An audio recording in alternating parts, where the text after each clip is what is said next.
নমস্কার, আপনারা দেখছেন সান্দন টিভি। আমি রয়েছি আপনাদের সাথে মীনাক্ষী। চোখ রাখছি এই মুহূর্তের প্রাইম নিউজে। প্রধানমন্ত্রী নরেন্দ্র মোদী দেশকে খুব সুন্দরভাবে সামনের দিকে এগিয়ে নিয়ে চলেছেন। প্রধানমন্ত্রী নরেন্দ্র মোদীর সময়ে দেশ সব দিক থেকে সুরক্ষিত। এই কারণেই সকলেই চাইছে নরেন্দ্র মোদীর নেতৃত্বে ভারতীয় জনতা পার্টি নেতৃত্বাধীন এনডিএ সরকার তৃতীয়বারের মতো প্রতিষ্ঠিত হোক। রবিবার পশ্চিম ত্রিপুরা লোকসভা আসনে ভারতীয় জনতা পার্টি মনোনীত প্রার্থী বিপ্লব কুমার দেবের সমর্থনে গাবর্দি বাজারে আয়োজিত নির্বাচনী জনসভায় বক্তব্য রাখতে গিয়ে এমনই অভিমত ব্যক্ত করেন রাজ্যের মুখ্যমন্ত্রী ডাক্তার মানিক সাহা। রবিবার গাবর্দি বাজারে পশ্চিম ত্রিপুরা লোকসভা আসনে ভারতীয় জনতা পার্টি মনোনীত প্রার্থী বিপ্লব কুমার দেবের সমর্থনে এক নির্বাচনী জনসভা অনুষ্ঠিত হয়। এই নির্বাচনী জনসভায় প্রধান বক্তা হিসেবে উপস্থিত ছিলেন রাজ্যের মুখ্যমন্ত্রী ডাক্তার মানিক সাহা। বক্তব্য রাখতে গিয়ে তিনি বলেন, প্রধানমন্ত্রী নরেন্দ্র মোদীর নেতৃত্বে দেশ খুব সুন্দরভাবে সামনের দিকে এগিয়ে নিয়ে চলেছেন। প্রধানমন্ত্রী নরেন্দ্র মোদীর সময়ে দেশ সব দিক থেকেই সুরক্ষিত। এই কারণেই সকলেই চাইছে নরেন্দ্র মোদীর নেতৃত্বে ভারতীয় জনতা পার্টি নেতৃত্বাধীন এনডিএ সরকার তৃতীয়বারের মতো প্রতিষ্ঠিত হোক। মুখ্যমন্ত্রী ডাক্তার মানিক সাহার বক্তব্যে উঠে আসে রাম রাজ্যের বিষয়টিও। 22শে জানুয়ারি যখন অযোধ্যায় রামলাল্লার প্রাণ প্রতিষ্ঠা হয়েছিল, তখন ত্রিপুরার পাশাপাশি পুরো দেশ রামময় হয়ে গিয়েছিল। প্রধানমন্ত্রী নরেন্দ্র মোদীকে তিনি নায়ক বলে প্রশংসা করেছেন। মুখ্যমন্ত্রী বলেন, প্রধানমন্ত্রীর কারণে যে কোনো সমস্যার সমাধান সম্ভব। 2019 সাল থেকে 2024 সাল পর্যন্ত জনজাতি অংশের 7 জন পদ্মশ্রী সম্মানে ভূষিত হয়েছেন, যা একমাত্র সম্ভব হয়েছে প্রধানমন্ত্রী নরেন্দ্র মোদীর জন্য। মুখ্যমন্ত্রী আরো বলেন, জনজাতিদের উন্নয়ন একমাত্র সম্ভব হবে প্রধানমন্ত্রীর হাত ধরেই। আমাদের দেশ আগামী দিন কোন দিকে যাবে, কোন দিকে চলবে, তার যে মার্গদর্শন এই নির্বাচনের মাধ্যমে সেটা যারা সরকারে থাকবে তারা সেটা নির্ধারণ করবেন। আমাদের মাননীয় প্রধানমন্ত্রী, যিনি এই দেশকে সুন্দরভাবে সামনের দিকে এগিয়ে নিয়ে যাচ্ছেন, আমরা সবাই জানি যে এখন আমরা অত্যন্ত সুরক্ষিত সব দিক দিয়ে, এবং আমরা চাই যে এইবারও তৃতীয়বার আমাদের যশস্বী প্রধানমন্ত্রী নরেন্দ্র মোদীজির নেতৃত্বে আবার এনডিএ সরকার আবার সেখানে প্রতিষ্ঠিত হোক। এদিন এই নির্বাচনী জনসভায় উপস্থিত ছিলেন রাজ্যের প্রাক্তন উপমুখ্যমন্ত্রী জিষ্ণুদেব বর্মন, বিজেপির প্রদেশ সভাপতি রাজীব ভট্টাচার্য সহ আরো অনেকেই। শান্তন টিভি। জনগণকে কৈফিয়ত দিয়ে তৃতীয়বার সরকারে প্রতিষ্ঠিত হওয়ার জন্য ভোট চাওয়া দরকার। রবিবার ইন্ডিয়া জোট মনোনীত কংগ্রেস প্রার্থী আশিস কুমার সাহা সমর্থনে নতুন নগর স্কুল মাঠে আয়োজিত জনসভায় এই কথাই বললেন পলিট বোর্ডের সদস্য তথা প্রাক্তন মুখ্যমন্ত্রী মানিক সরকার। বিগত দিনের প্রতিশ্রুতি কতটা পালন করেছে তার কৈফিয়ত দিয়ে তৃতীয়বার সরকারে প্রতিষ্ঠিত হওয়ার জন্য ভোট চাওয়া দরকার। রবিবার ইন্ডিয়া জোট মনোনীত কংগ্রেস প্রার্থী আশিস কুমার সাহা সমর্থনে নতুন নগর স্কুল মাঠে আয়োজিত জনসভায় এই কথাই বলেন পলিট ব্যুরোর সদস্য তথা প্রাক্তন মুখ্যমন্ত্রী মানিক সরকার। তিনি বলেন, গত 5 বছরের জন্য তৃতীয়বার সরকার প্রতিষ্ঠিত করতে বিজেপি মানুষের কাছে ভোট চাইছে। সরকারের থেকে যারা জনগণের কাছে ভোট চায় তাদের প্রধান মৌলিক ও নৈতিক দায়িত্ব হলো এর আগের বার সরকারে প্রতিষ্ঠিত হওয়ার সময় যে প্রতিশ্রুতিগুলি দিয়েছিল সেগুলি কতটা পূরণ করতে পেরেছে, এবং যদি পূরণ করতে না পারে তাহলে কেন পূরণ করতে পারেনি সে বিষয়ে বিস্তারিত জনগণের কাছে ব্যাখ্যা করা প্রয়োজন। তারপর যদি এর থেকে উত্তরণ হতে চায় তাহলে কি পথ কি পন্থা অবলম্বন অনুসরণ করবে সে বিষয়ে জনগণের কাছে তুলে ধরবে। আর এটা না বলে নতুন করে আরেকটি সরকার তৈরি করার আগে আবার কিছু প্রতিশ্রুতি ডালি নিয়ে আসলেই নির্বাচক মণ্ডলী চোখ কান বন্ধ করে বিজেপির প্রতিশ্রুতির কোলে ঢলে পড়বে। এটা মনে করার কোনো কারণ নেই। প্রধানমন্ত্রী নরেন্দ্র মোদী ও 2-3 বার ত্রিপুরা রাজ্যে এসেছেন, বহু প্রতিশ্রুতি দিয়েছিল, কিন্তু একটি প্রতিশ্রুতিও তারা পালন করতে পারেনি। উদাহরণস্বরূপ তিনি বলেন, বছরে 2 কোটি যুবকের চাকুরি প্রতিশ্রুতি ছিল। তারপর 2014 সাল থেকে 10 বছরে এখন পর্যন্ত 20 কোটি চাকরি হওয়ার কথা। কোথায় সেই চাকরি, প্রশ্ন তুললেন প্রাক্তন মুখ্যমন্ত্রী। তিনি অভিযোগ তুলে বলেন, এ সরকার ২ কোটি চাকরি দেওয়ার প্রতিশ্রুতি দিয়ে সরকার প্রতিষ্ঠিত করলেও সারা দেশে নিয়মিত চাকরি দেওয়া বন্ধ হয়ে গেছে। সবচেয়ে বড় বিষয় হলো দেশের সার্বভৌমত্ব রক্ষা করার জন্য যারা বুকে রক্ত জল করে বিদেশি শক্তির হাত থেকে প্রতিদিন দেশকে রক্ষা করে চলেছে, সেই সেনাবাহিনীকেও এখন নতুন পদ্ধতিতে নিয়োগ করা শুরু করেছে।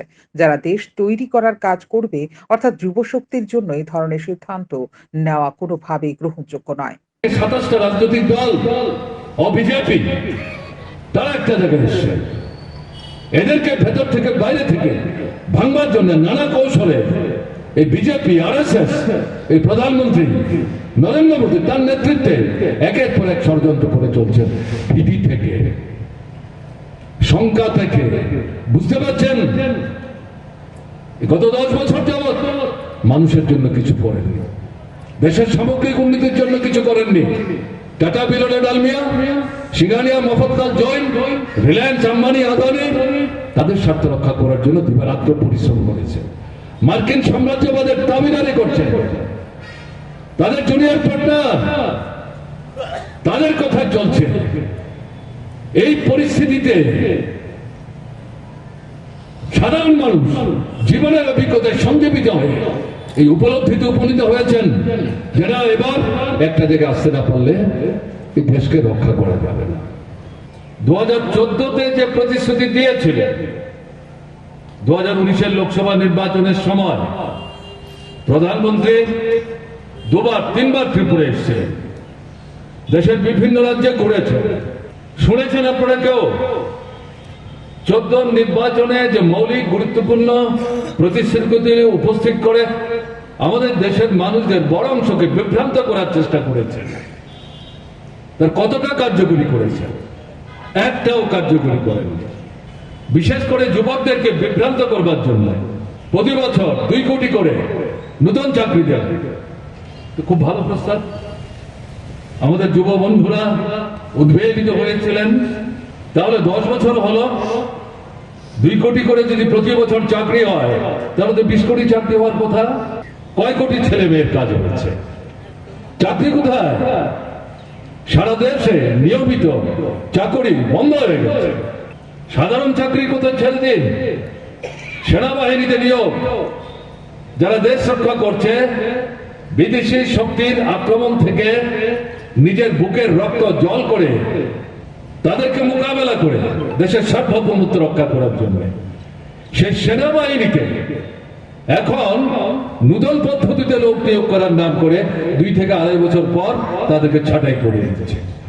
তিনি আরো বলেন, নরেন্দ্র মোদী তৃতীয়বার প্রধানমন্ত্রী হলে 2047 সালে দেশ কি রকম হবে সেটার উপর নির্ভর করে জুন ও জুলাই মাসে পূর্ণাঙ্গ বাজেট করবে বলে আশ্বস্ত করছে। কিন্তু মাঝখানে এত বছর মানুষ কি অভাব অনটনে শিকার হয়ে পেটে গামছা বেঁধে রাখবে? এ নিয়ে কেন্দ্র সরকারকে কাঠগড়ায় দাঁড় করালেন প্রাক্তন মুখ্যমন্ত্রী শ্রী সরকার।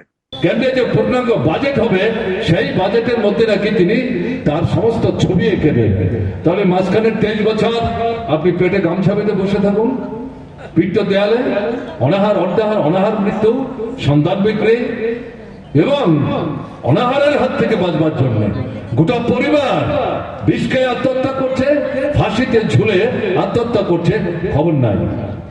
আয়োজিত নির্বাচনী সমাবেশে এদিন এছাড়া উপস্থিত ছিলেন প্রার্থী আশিস কুমার সাহা সহ বামফ্রন্টের অন্যান্য সংগঠনের নেতৃত্ব। শান্তন টিভি।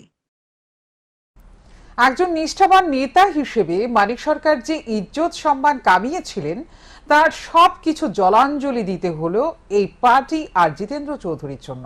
রবিবার খয়েরপুর বিধানসভা কেন্দ্রের অন্তর্গত পল্লী মঙ্গল স্কুল মাঠে আয়োজিত নির্বাচনী জনসভায় বক্তব্য রাখতে গিয়ে এমনই অভিমত ব্যক্ত করলেন পশ্চিম ত্রিপুরা লোকসভা আসনে ভারতীয় জনতা পার্টি মনোনীত প্রার্থী বিপ্লব কুমার দেব। রবিবার খয়েরপুর বিধানসভা কেন্দ্রের অন্তর্গত পল্লী মঙ্গল স্কুল মাঠে আসন্ন পশ্চিম ত্রিপুরা লোকসভা আসনে ভারতীয় জনতা পার্টি মনোনীত প্রার্থী বিপ্লব কুমার দেবের সমর্থনে এক নির্বাচনী জনসভা অনুষ্ঠিত হয়। এই নির্বাচনী জনসভার আগে একটি রোড শো অনুষ্ঠিত হয়। এই রোড শোতে অংশগ্রহণ করেন প্রার্থী বিপ্লব কুমার দেব। একটি হুড খোলা গাড়িতে করে প্রার্থী বিপ্লব কুমার দেব এবং বিধায়ক রতন চক্রবর্তীকে সঙ্গে নিয়ে ভারতীয় জনতা পার্টির কার্যকর্তারা বাইক মিছিলের মধ্য দিয়ে এই রোড শো সংগঠিত করে। রোড শো শেষে পল্লী মঙ্গল স্কুল মাঠে নির্বাচনী জনসভায় অংশগ্রহণ করেন প্রার্থী বিপ্লব কুমার দেব। বক্তব্য রাখতে গিয়ে তিনি বলেন, একজন নিষ্ঠাবান নেতা হিসেবে মানিক সরকার যেটুকু ইজ্জত সম্মান কামিয়েছিলেন জীবনে, তার সবটাই জলাঞ্জলি দিতে হলো পার্টির জন্য, জিতেন্দ্র চৌধুরীর জন্য। পার্টিকে কবর দিয়ে তার ওপর তুলসী গাছ লাগিয়ে মেলার মাঠকে বেঁচে দেবে জিতেন্দ্র চৌধুরী। বক্তব্য রাখতে গিয়ে তিনি কেন্দ্রীয় সরকারের পাশাপাশি রাজ্য সরকারের বিভিন্ন প্রকল্প তুলে ধরেন। ভারতীয় জনতা পার্টি আপনার শত্রু নয়, আপনার পার্টিকে কবর দিয়ে তুলসী গাছ লাগিয়ে মেলার মাঠ বেচতে সারব জিতেন চৌধুরী। মেলার মাঠ বেচবে জিতেন চৌধুরী, আমি বেচবো না, আমি সেই জায়গায় যাব না। মানিক বাবু, আপনার যা ইজ্জত সম্মান আপনি কামিয়েছিলেন জীবনে, এক নিষ্ঠাবান নেতা হিসাবে সবকিছু জলাঞ্জলি দিতে হলো আপনার এই পার্টির জন্য, আপনার জিতেন চৌধুরীর জন্য। তাই ত্রিপুরার মানুষ এবার নির্ণয় করবে এখানে বড় মাত্রায়। এদিন পল্লী মঙ্গল স্কুল মাঠে এই নির্বাচনী জনসভায় ভারতীয় জনতা পার্টির কার্যকর্তাদের উপস্থিতি ছিল চোখে পড়ার মতো। লক্ষণীয় ছিল মহিলাদের উপস্থিতিও। শান্তন টিভি। ভারতবর্ষের মূল উদ্দেশ্য হলো এক ভারত শ্রেষ্ঠ ভারত, এক ভারত এক পরিবার এক ভবিষ্যৎ। আর ত্রিপুরা সরকারের মূল উদ্দেশ্য হলো এক ত্রিপুরা এক পরিবার এক ভবিষ্যৎ। রবিবার ছামনু মণ্ডলের উদ্যোগে আয়োজিত নির্বাচনী সভায় এভাবেই নিজের অভিমত ব্যক্ত করলেন রাজ্যের মন্ত্রী রতনলাল নাথ। রবিবার ৪৯ ছামনু মণ্ডলের উদ্যোগে পূর্ব ত্রিপুরা লোকসভা আসনে ভারতীয় জনতা পার্টি মনোনীত প্রার্থী প্রীতি সিং দেববর্মার সমর্থনে এক নির্বাচনী সভা অনুষ্ঠিত হয়। এই নির্বাচনী সভায় প্রধান বক্তা হিসেবে উপস্থিত ছিলেন মন্ত্রী রতনলাল নাথ। এদিন এই নির্বাচনী জনসভায় তিনি বাংলা ভাষার পাশাপাশি ককবরক ভাষাতেও স্লোগান দেন। স্লোগান দিতে দিতে তিনি বলেন, বাম কংগ্রেস ছাড়ো, মোদি মোদি বলো। মন্ত্রী রতনলাল নাথ বলেন, ভারতবর্ষের মূল উদ্দেশ্য হলো এক ভারত শ্রেষ্ঠ ভারত, এক ভারত এক পরিবার এক ভবিষ্যৎ। আর ত্রিপুরা সরকারের মূল উদ্দেশ্য হলো এক ত্রিপুরা এক পরিবার এক ভবিষ্যৎ। ছামনুতে যারা থাকে তাদের ভবিষ্যৎ যেরকম ঠিক একই রকম ভবিষ্যৎ আগরতলাতেও যারা থাকে তাদেরও। এভাবেই এক ত্রিপুরা শ্রেষ্ঠ ত্রিপুরা তৈরির লক্ষ্যে এগিয়ে চলেছে রাজ্য।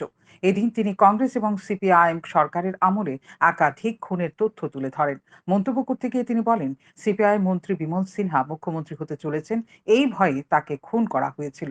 উদ্দেশ্য হলো বিরোধী দলের যারা দাঁড়িয়েছে তাদের জন্য সবার জানানো যায়, অর্থাৎ কাস্টিং ভোটে 1/6 নিচে রাখতে হবে, এই টার্গেট নিয়ে আমরা নামছি।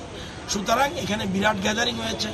ছামনুর মতো এত প্রত্যন্ত অঞ্চলে এত মানুষ, আমি তো বুঝে ফেলেছি total situation of the tribal area কি।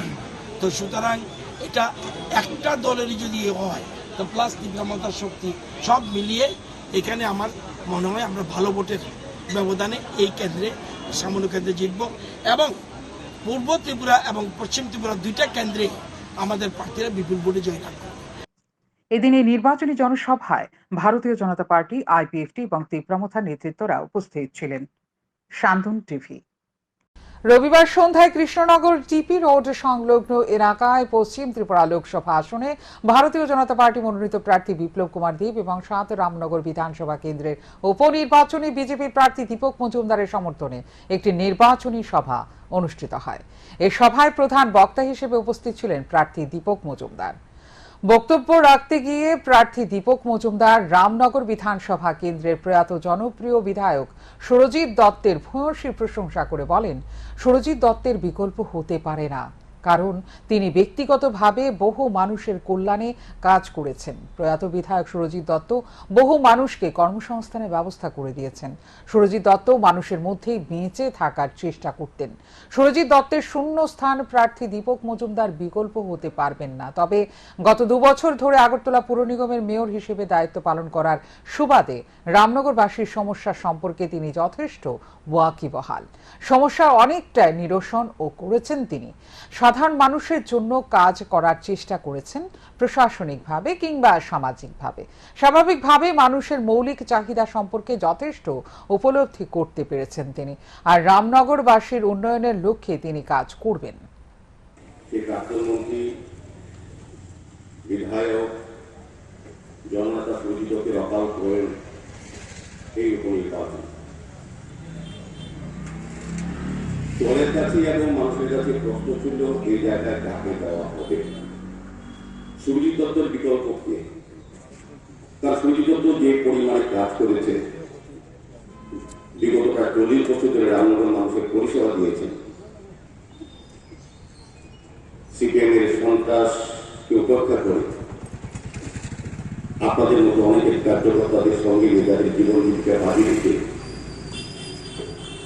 1988 সাল থেকে সুরজিৎ দত্তকে কোনো মানুষের বিকল্প সারাটা হতে পারে না।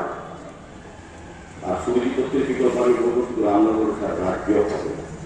যে কাজ করেছে শুধু ব্যক্তিগতভাবেও উনি অনেকের উপকার করেছেন।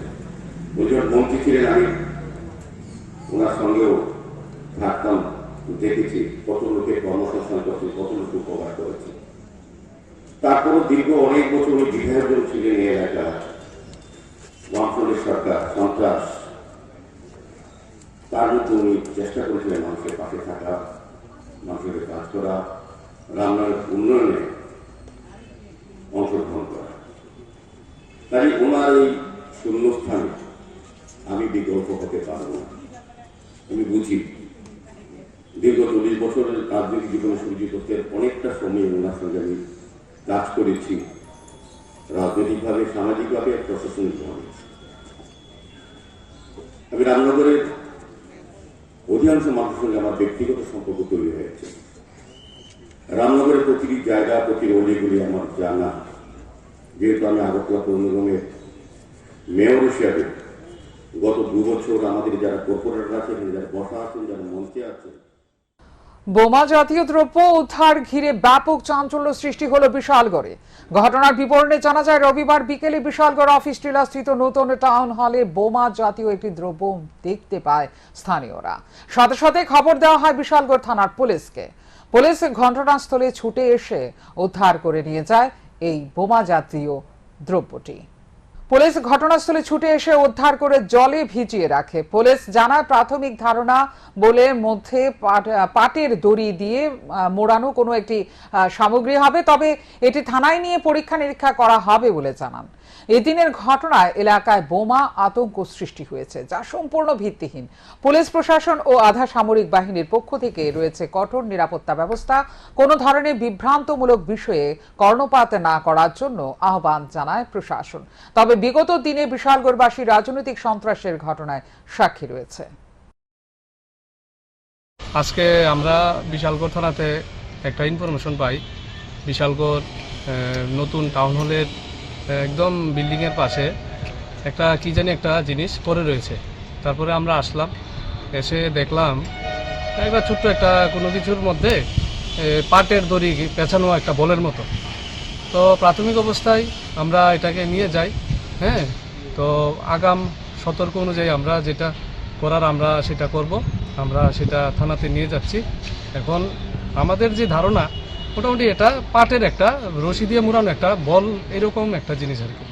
তো এখানে কোনো ধরনের ওই রকম কোনো কিছু মানে চিন্তা করার কোনো বিষয় আমাদের। অভিনব উদ্যোগ টিএসআর এর 10ম ব্যাটালিয়নের জওয়ানদের সুরক্ষা প্রদানের পাশাপাশি অংশ নিচ্ছেন সামাজিক কর্মসূচিতেও। সাধারণ পরিবারের ছাত্রছাত্রীদের পাঠদান করছেন জওয়ানরা। শিশুরাই আগামী দিনের ভবিষ্যৎ, এই ভাবনাকে সামনে রেখে টিএসআর 10ম ব্যাটালিয়নের জওয়ানরা এক অভিনব উদ্যোগ হাতে নেয়। ধলাই জেলার গন্ডাছড়া মহকুমার অন্তর্গত একটি প্রত্যন্ত এলাকার হিসেবে পরিচিত ভারত বাংলাদেশ সীমান্তবর্তী রতননগর এরিসি ভিলেজ। সেখানে কয়েক শত পরিবারের বসবাস।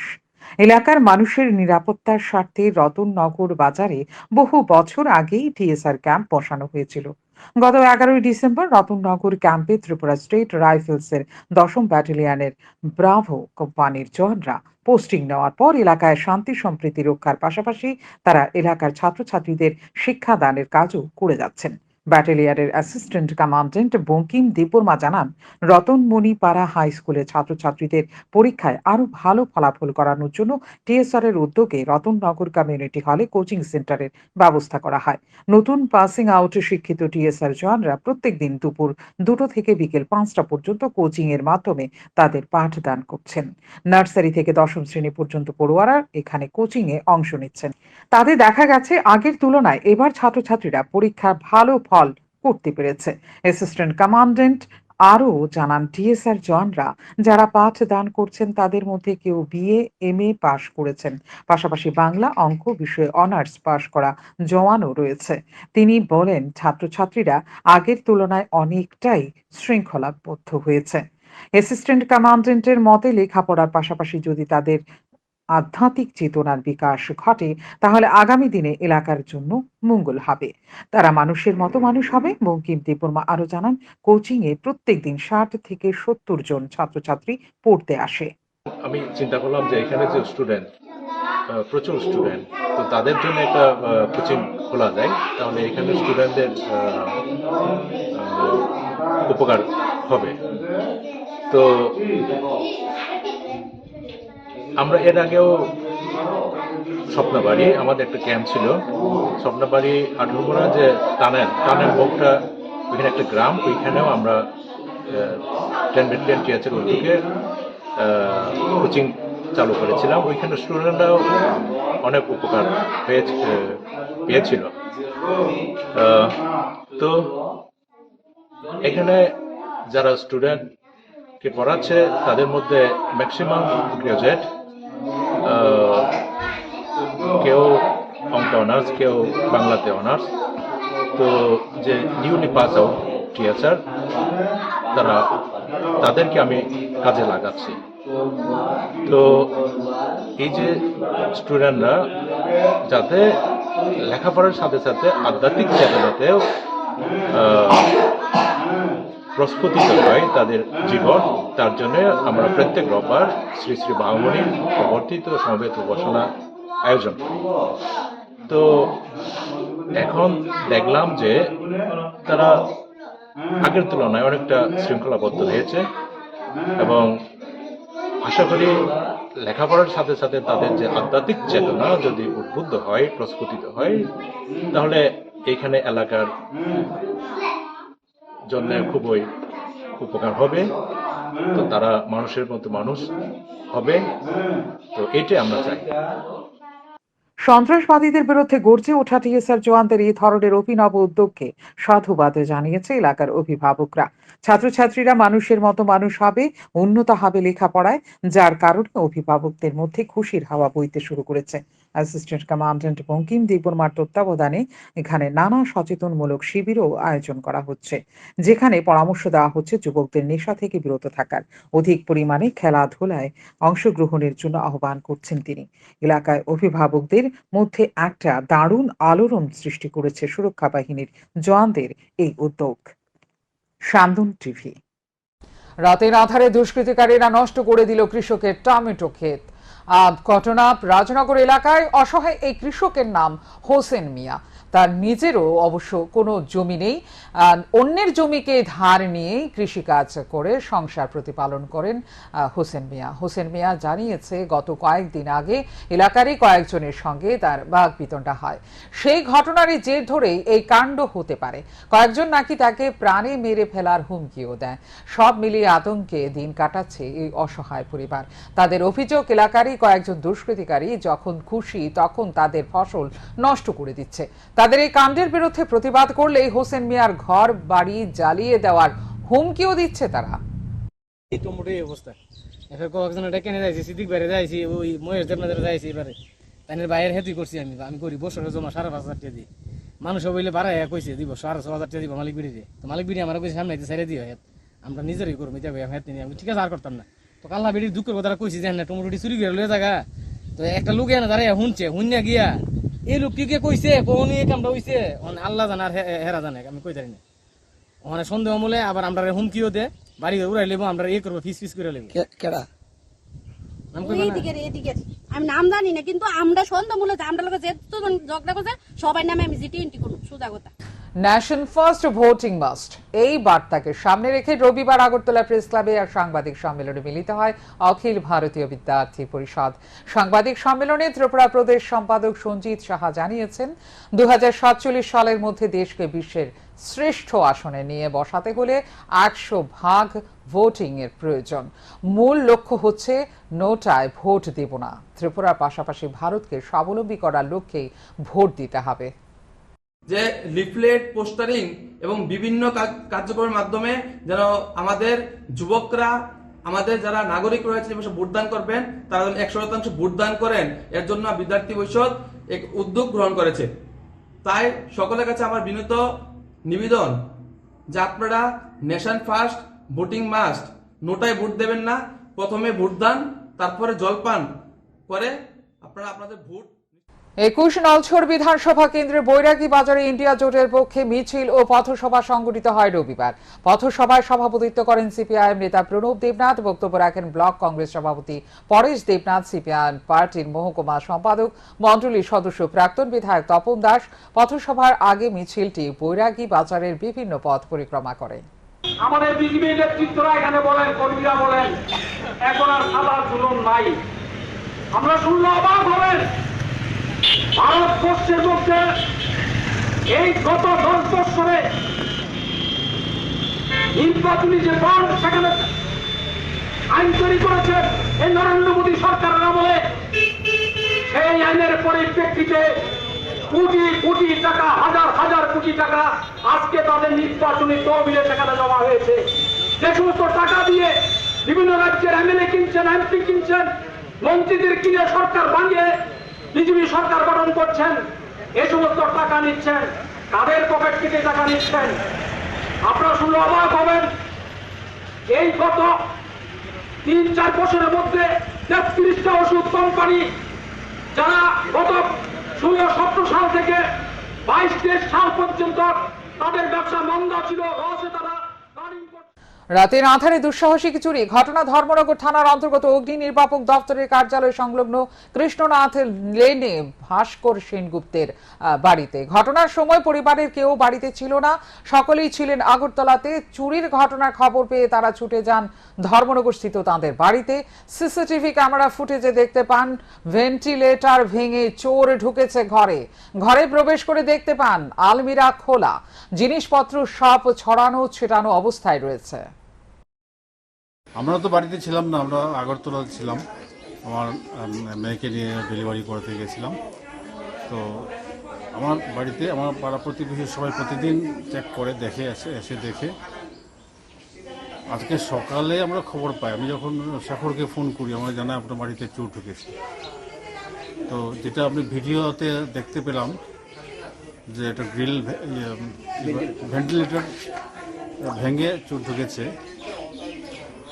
আজকে আমরা আমার নাতিনকে নিয়ে আসলাম এখানে, এসে দেখলাম যে জিনিসপত্র ছড়ানো ছিটানো, আলমারি সবগুলো খোলা। এখনকার মতো এই মুহূর্তের সংবাদ এই পর্যন্ত। অন্যান্য আপডেটস দেখার জন্য অবশ্যই নজর রাখতে হবে সান্দন টিভির পর্দায়। সান্দন টিভি, দায়বদ্ধতায় যার ঐতিহ্য।